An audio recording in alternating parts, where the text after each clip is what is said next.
Les grands titres de l'actualité, une présentation de Addict Remorquage et Transport et Mécanique, les spécialistes. Maintenant à Montmagny, c'est Addict, 234-34-61. Addict Remorquage et Transport, des professionnels qui peuvent vous aider dans une situation d'enlisement ou simple remorquage. Grâce à ses équipements de haute performance, Addict, c'est aussi le service de transport de tout genre et de mécanique. Maintenant à Montmagny, c'est Addict Remorquage et Transport au 234-3461.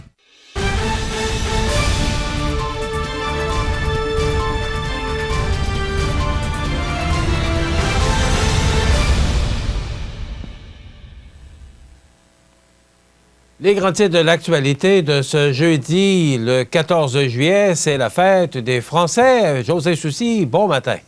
Absolument. La Marseillaise ce matin, comme sur mon téléphone. Ah oui? OK. Pour quelle raison? Ben, je pense que tout le monde connaît mes allégeances politiques. Je suis très nationaliste. Puis, moi, c'est pas compliqué. J'ai pas digéré la défaite sur les plaines d'Abraham. Ça fait que... Écoute, ça commence à faire quelques années de ça. Un petit peu, hein? Il y a quand même un peu de temps qui est passé entre 1759 et 2022, quand même. José, il faudra que tu avales ta pilule à un moment donné. Bon, on va falloir digérer ça. D'ailleurs, quelques thérapies chez les psychiatres, nombreux, ils m'ont rencontré, mais il n'y a rien à faire avec ça. José, projet de complexe culturel et sportif. Ouais. On n'a pas fini d'en parler. Ça fera toujours parler... Parce que c'est nous qui en parlons, donc on parle de... Ça fera couler de la salive et non de l'encre. Alors, le conseil de ville de Montmagny réitère unanimement sa pleine et entière confiance à la MRC. Pourquoi cette résolution? Bien, on se doute que c'est en lien avec la déclaration du maire Lorrain, là, qui a désavoué d'une certaine façon les propos de la préfète de la MRC de Montmagny, Jocelyne Caron, concernant le comportement de Marie-Ève Proulx. On sait qu'ils ne s'entendent pas très bien là, concernant le complexe culturel et sportif et en santé durable. Et c'est sous l'initiative là, de la conseillère du district 4, Mireille Thibault, que cette résolution-là a été adoptée. Elle a été appuyée, secondée plutôt par Marc Langlois et appuyée unanimement là, pour réitérer la confiance du conseil de ville envers la MRC concernant le complexe culturel et sportif et en santé durable. Et en même temps, Michel, tu sais qu'il y a certains conseillers et conseillères qui n'étaient pas contents d'avoir vu le premier citoyen de la capitale de Loi-Blanche, en l'occurrence Marc Lorrain, s'avancer, faire une sortie de la sorte là, pour désavouer Jocelyne Caron, alors qu'il n'avait pas eu l'aval de son conseil pour agir de telle sorte. Et on sait que ça a jasé quand même assez fort à la dernière séance du conseil, là. Pas celle publique, là, celle qui prévaut toujours avant. Et je pense qu'on a peut-être remis certaines pendules à l'heure concernant la façon de faire de la ville de Montmagny. Oui, et je me souviens, lorsque justement Marc Lorrain a fait cette sortie-là, il a bien précisé que c'était à titre personnel. Mais, oui, mais est-ce que comme le maire, il représente toujours le conseil de ville, il représente toujours la ville. C'est ça la question que je me suis posée. C'est est-ce que le maire... Un maire, là, peu importe, là, on parle de M. Lorrain, là, mais est-ce qu'un maire a le droit de parler à titre personnel? C'est la question qu'il faudrait poser. Il faudrait regarder dans le livre du maire, à savoir, est-ce qu'il a droit à ses opinions personnelles? Bien, c'est sûr qu'il a le droit à ses opinions personnelles, mais ça dépend sur quel sujet. C'est un sujet qui impacte l'entièreté du conseil de ville de Montmagny, parce que lui, en étant le premier citoyen de la capitale de Loi-Blanche, lorsqu'il a désavoué la préfète de la MRC, c'est comme si le conseil l'avait désavoué en même temps. Je veux dire, il n'a pas consulté le conseil avant d'agir de la sorte, ça c'est clair. José, dans ton texte ce matin, tu mentionnes que ça fait 4 ans qu'on travaille sur ce dossier-là du complexe culturel et sportif en santé durable pro-mutuelle. Là. Et il y a quelques millions d'investis dans ce projet-là, mais ça fait 4 ans. Et là, quand on regarde ou quand on lit ton texte ce matin et quand on regarde un peu l'avenir, est-ce qu'il est permis de se questionner par rapport à ce projet-là? Ça fait déjà 4 ans qu'on travaille là-dessus. Il me semble qu'on avance à pas de tortue et je dirais même que des fois, j'ai l'impression qu'on fait un pas en arrière, 2 pas en avant, et des fois 2 pas en arrière, 1 pas en avant. Est-ce que tu as, comme journaliste, cette impression-là?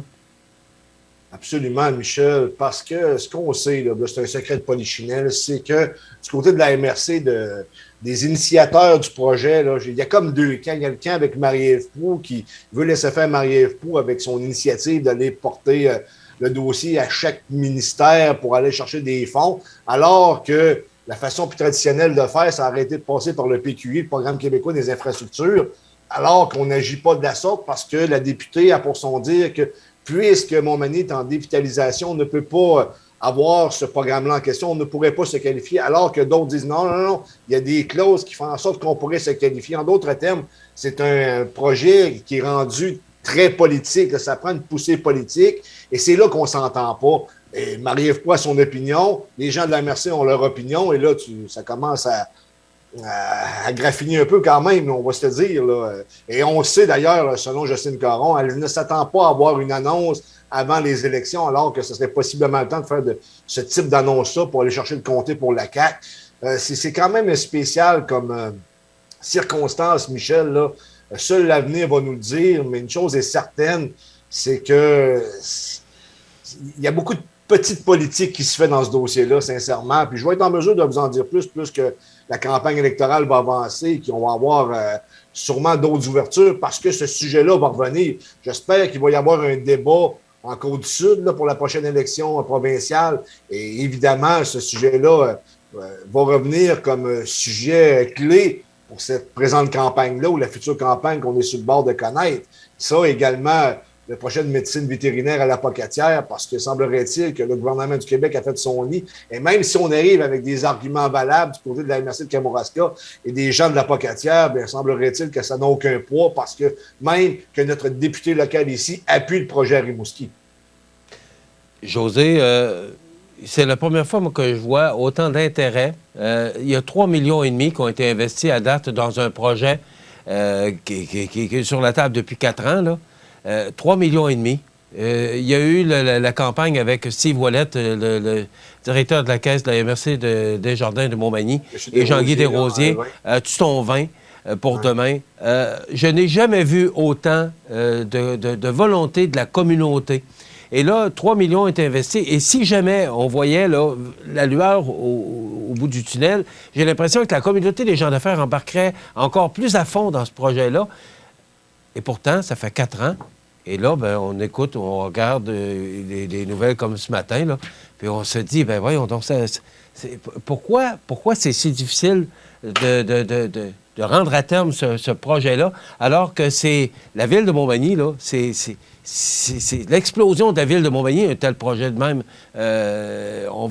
Ça va développer Montmagny à un rythme incroyable. C'est vraiment le projet des projets, là. C'est ce qu'on pense, Michel, mais... Ben, c'est ce que je pense aussi. Mais comme je l'ai dit précédemment, le problème, c'est le porteur ou la porteuse de ballon dans ce cas-là, parce qu'on ne s'entend pas sur la méthode à suivre. OK. Et là, regarde, c'est un secret de polichinelle. On le sait que c'est ça le problème. D'un côté, tu as les gens de la MRC et les autres qui pensent qu'on aurait dû le déposer dans le PQI. Et ça, je l'ai demandé régulièrement. On m'a toujours donné la même réponse. Et de l'autre côté, tu as le bureau de Marie-Ève Proulx, avec Marie-Ève Proulx en tête, qui dit non, c'est un projet innovant. Il faut trouver des nouvelles façons de le financer. Mais comment? Tu ne peux pas arriver dans chaque ministère demander quelque chose alors qu'il n'y a pas de programmes qui sont existants, à moins qu'il y ait quelque chose d'autre après les élections qui se créent. Mais en même temps, je ne sais pas si tu as entendu les commentaires de Jean-Marc Léger, puis ça a sorti un peu plus dans les médias anglophones, mais selon Jean-Marc Léger, l'élection risque d'être plus serrée qu'on pense. José, l'argent qui est disponible, tu as parlé du PQI, l'argent qui est disponible, si elle ne vient pas à Montmagny, elle va aller ailleurs, mais cet argent-là est fait, est prête, elle est là pour des projets comme celui de Montmagny. Oui, mais encore là, je te le dis, c'est pas l'opinion de Marie-Ève Proulx. Marie-Ève Proulx a pour son dire qu'on ne se qualifie pas dans le PQI avec ce projet-là. OK. On va sûrement en reparler, José, ça, c'est certain. Écoute, j'ai appris hier soir sur les ondes de Radio-Canada le décès de Pierre Marcotte et ça m'a touché. Ce gars-là fait partie de l'élite artistique, un excellent animateur. C'est tout un bonhomme. Nos condoléances à la famille, là. Mais ça m'a touché profondément. Et j'ai appris hier qu'il avait travaillé à CJSO à Sorel. D'ailleurs, Wally Lamotte a fait ses débuts à CJSO à Sorel. Faut croire que les grands de ce monde artistique ont fait leurs débuts à CJSO à Sorel. Mais, Ben oui, tu m'enlèves les mots de la bouche. Merci, José. Mais Pierre Marcotte, je lève mon chapeau à cet homme qui a animé d'une main de maître des émissions de télévision. Bravo, moi, c'est un bonhomme que j'avais en admiration. Alors, c'est ce que j'avais à dire sur Pierre Marcotte, rapidement. Moi aussi, en haute estime, je me souviens de lui, notamment lorsqu'il animait Montréal en direct. Il animait également Les Talents. Il semblerait-il que c'était tout un être humain, un pur gentleman, un chic type, comme j'aime le dire. Et ça, tu le vois, là, ces temps-ci, là, ça tombe au combat. Des gens là, qui nous ont supportés dans nos vies, ben, sont tous en train de partir, malheureusement. Salut, José. Bonne journée.